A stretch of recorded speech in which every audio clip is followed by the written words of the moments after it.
This is probably a stupid idea, but I thought what I'll do is put together some little video snippets of my work environment, I suppose, and the things I'm doing as I near the final edits and putting together book 4. So I'll make little snippets of video and maybe see if I can stitch them together and make something that might be moderately interesting. So I'll start off with something which is probably quite stupid, and that's a little scan about my workspace, which is incredibly messy and cluttered, but it works for me. So I'll flip the camera viewpoint around so you can see my front room. Oh, I can't flip it around while I'm mid-recording. That's interesting. So I have to stop and flip around. Okay, so there's my screen and keyboard with I got the glow-in-the-dark one because the keys shouldn't wear out. I kept finding the keys, the markings on the keys were wearing out. So this is the current 64-page little booklet that's part of the printed out copy. Down here are the first 3 that I've already edited and sort of made the edit changes.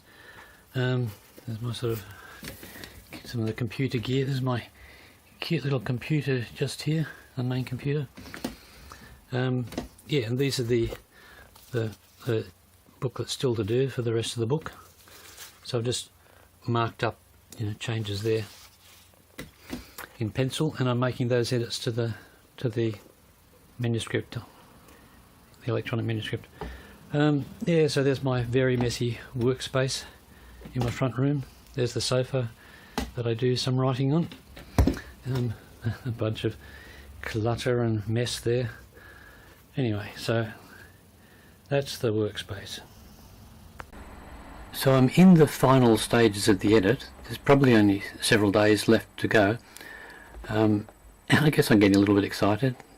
Morella's shown me the cover design, and I really like that. That should be just a couple little tweaks.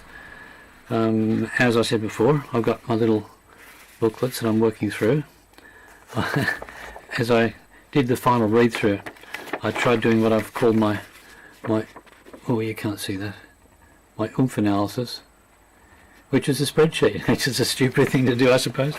But what I've done is, I'll blog about that separately, but I'll blog I try to be dispassionate and analyse each chapter for action and pace and world building and tension, character development, humour, and just generally get a sense of the flow of all those elements through the story. Just trying to be a little bit analytical. I probably should do more with that, but anyway.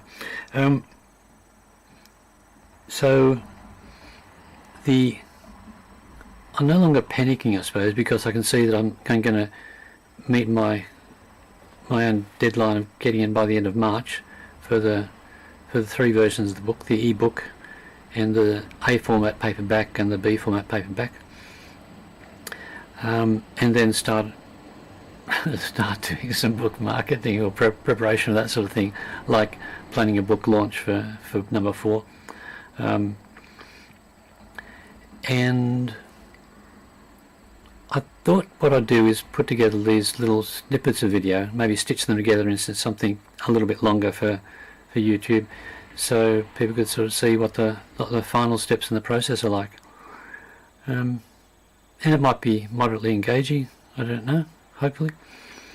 It might just make me come across as a bit stupid, who knows. Yeah, so what I'm doing is I've printed out the entire manuscript using a little program so I can print it double-sided and then just staple together to make something. It's basically the same size text as the B format paperback will be, and I just read through it lying on the couch over there with a pencil so I can sort of make changes for things that don't read quite right to me.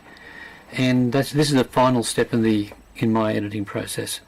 From there, then I of course go back to the electronic file and update the Word document or the LibreOffice document. Yeah, and then from that you make the PDF or the ebook version, and away you go. There's some tweaking for each one.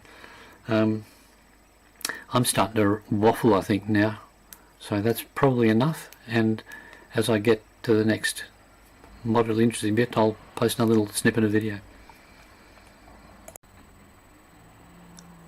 It's been several days since I made a video, and my idea was to do it regularly, so yes, it's 4 days later, and so I've worked my way through doing the edits for seven? Good Lord, there's 8 there. Okay. Through 8 of the 9, I guess, booklets I printed, flashing in and out of the camera. That's probably very bad protocol. So I've just got this one to do now on the last one, which I work away here at the computer using my marble slab.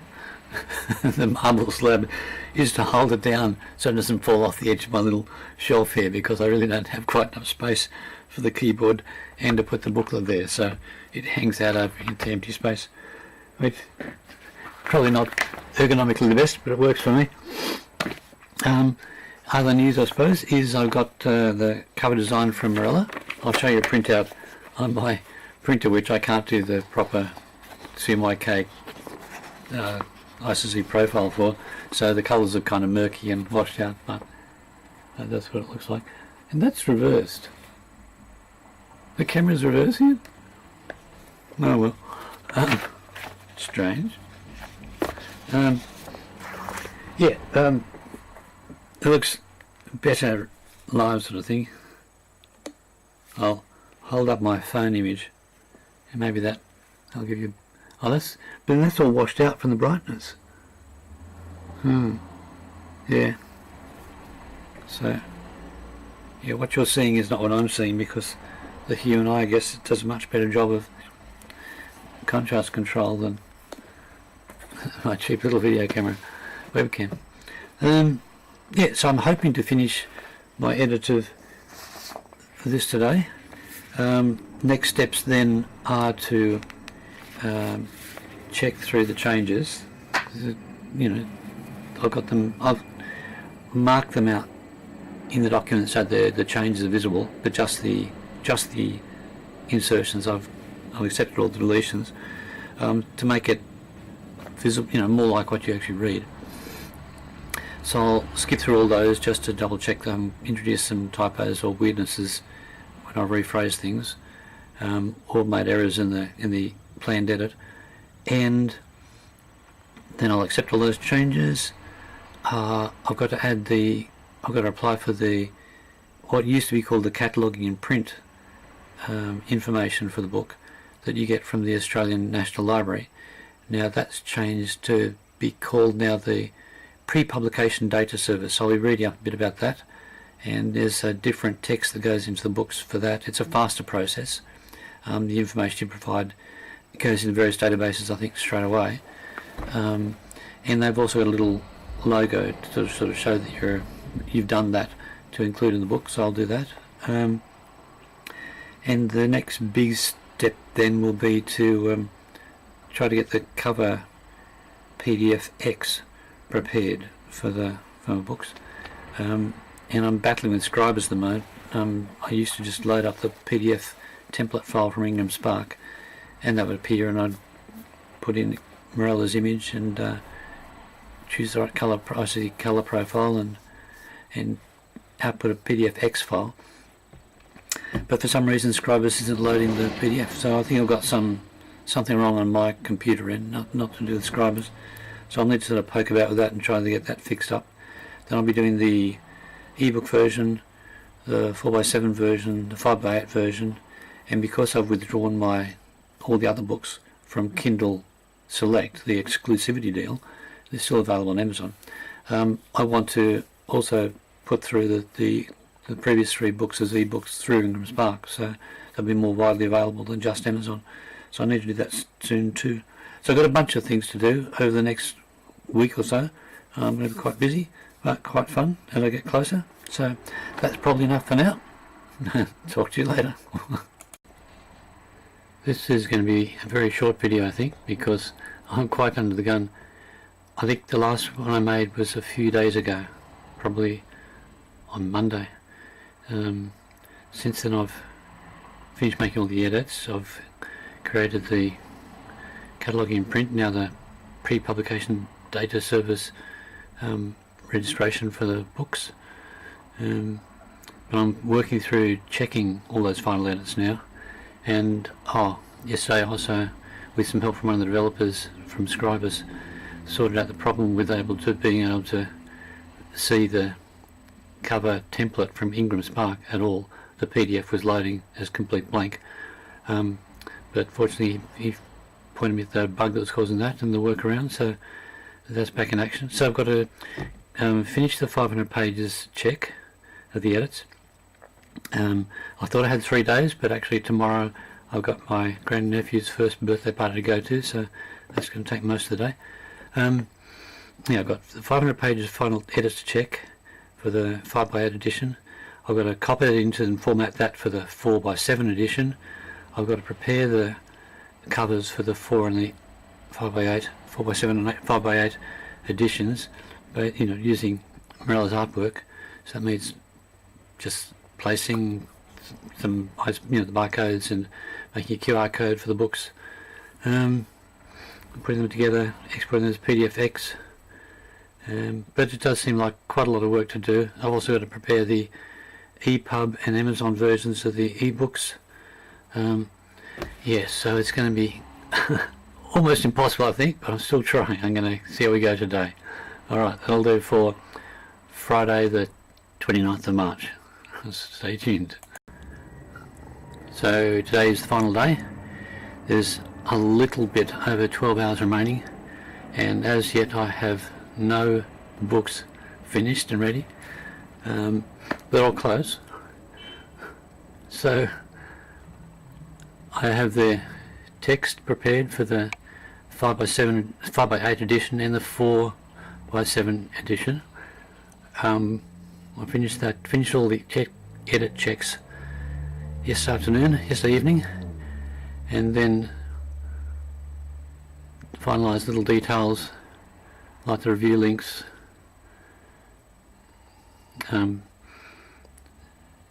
blank pages before the section changes, that sort of thing. And then I thought, okay, this is about 11 o'clock, 11:30, thought I'll tackle the covers, because that could be quite quick because Morella's done all her work. Yes, and then hit a massive stumbling block. All the colours were completely out of gamut for the printer, so it's like unusable for the cover. And I was thinking it was some setting I'd messed up, and thought I could just find the right setting and it'd be okay. And once again gone onto the IRC and chatted to the developers and Scribus a little bit, and while I was doing that I noticed that the colour space that Scribus was reporting for any of the images I was using was RGB, which is not too surprising. So I'd forgotten to ask Morella for the CMYK versions of the cover artwork, and so Scribus can't give you put a CMYK colour profile on an RGB colour. 3 isn't equal to 4, and they're different colour spaces. Anyway, I found a converter utility so I can convert the RGB into CMYK and imported that, and it seemed good. So now I've got just a bit over 12 hours to try to get the 3 EPUB versions, which should be straightforward for the previous editions, and the 3 different variants for the new book, all prepared and uploaded to Ingram Spark. So fingers crossed, I'll give another report probably around midnight and say how I've gone. Wish me luck. Well, it's the end of the day. It's actually 1:15 midnight, So it's April Fool's Day now, 1st of April.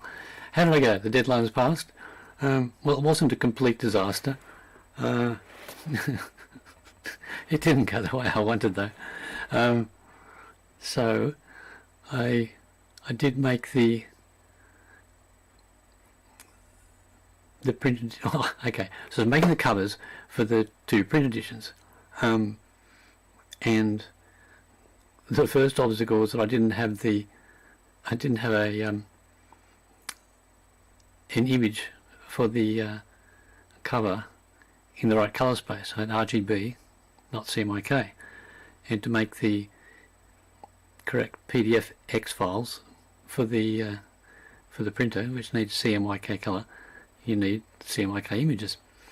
But I found a workaround for that and created a CMYK image. But then I discovered I'd made a big error myself.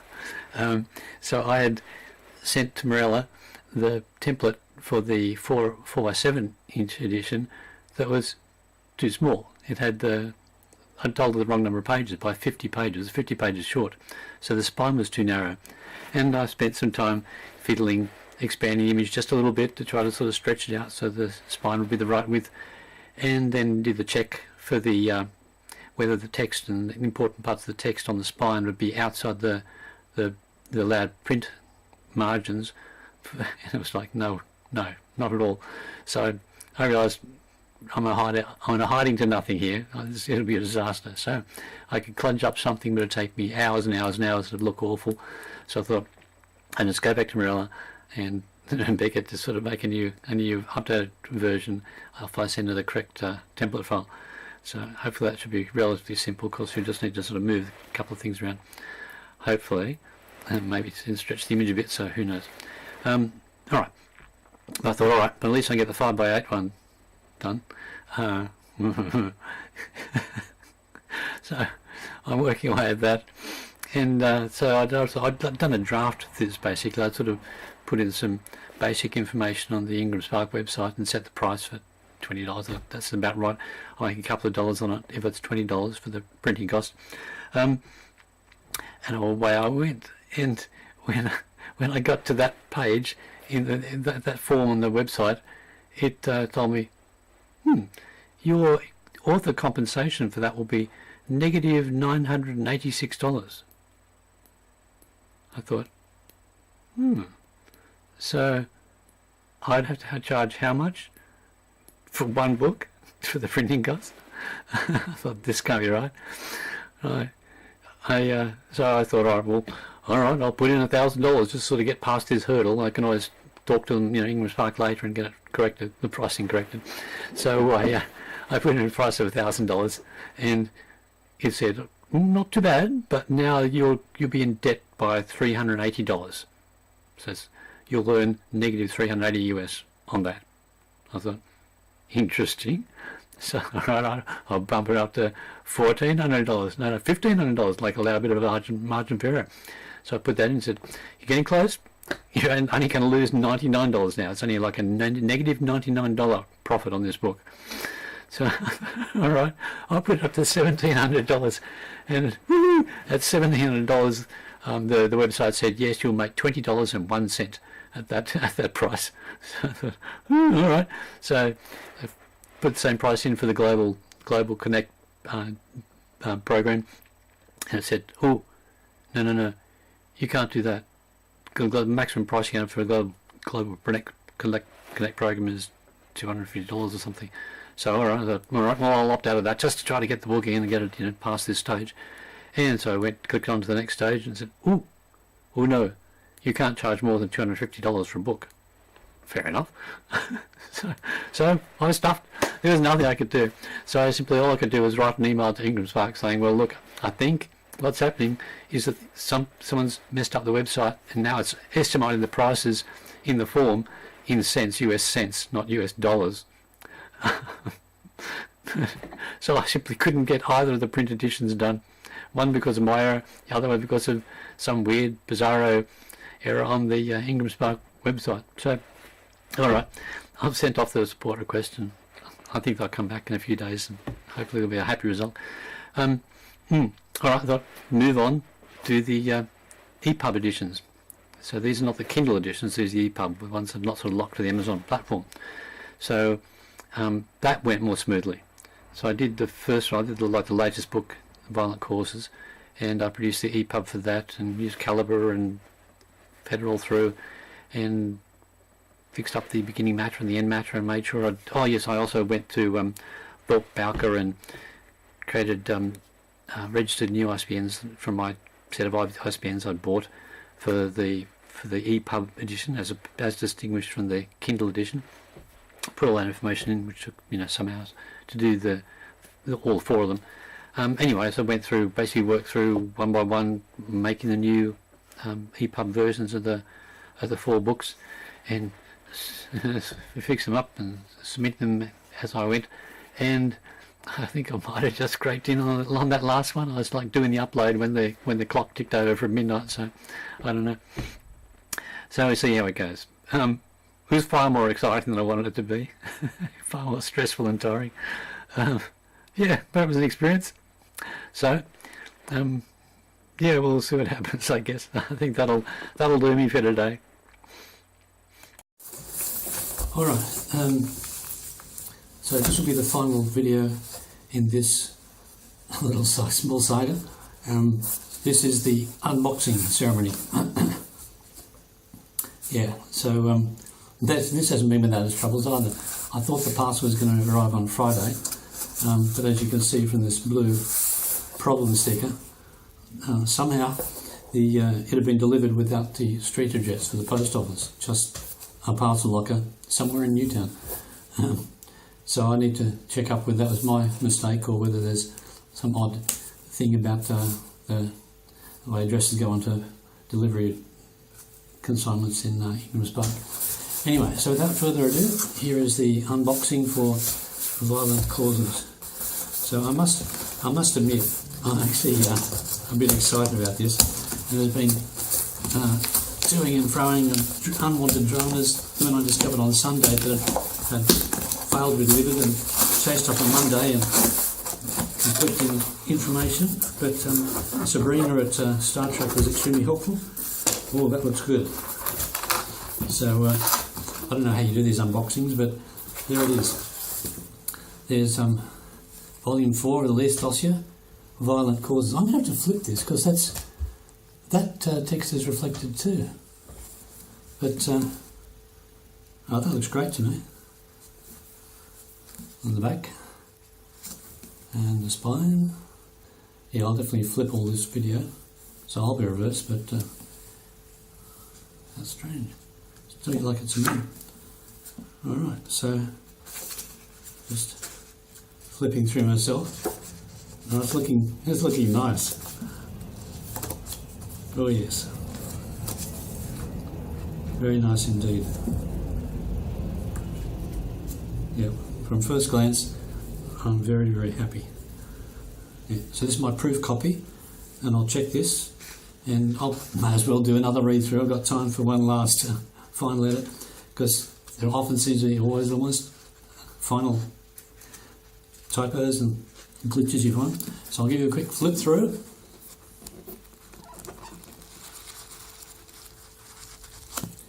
For the speed readers, and yeah, actually I've already noticed one thing, one tiny tweak I want to make to the title page. So I'll show you the title page, and I'm not entirely happy with it because I thought it was one thing, but yeah, there it is. Yeah, with the new National Library imprint there. It's a new style of, instead it replaces the cataloguing and print identification. Yeah, so, alright, that'll do me. That'll wrap up this series. And I'll get on to organising the book launch and the marketing business and all that. Alright, if anyone stayed to the end, thank you very much for watching, and I'll provide some links at the end of the video or something like that. Okay, bye.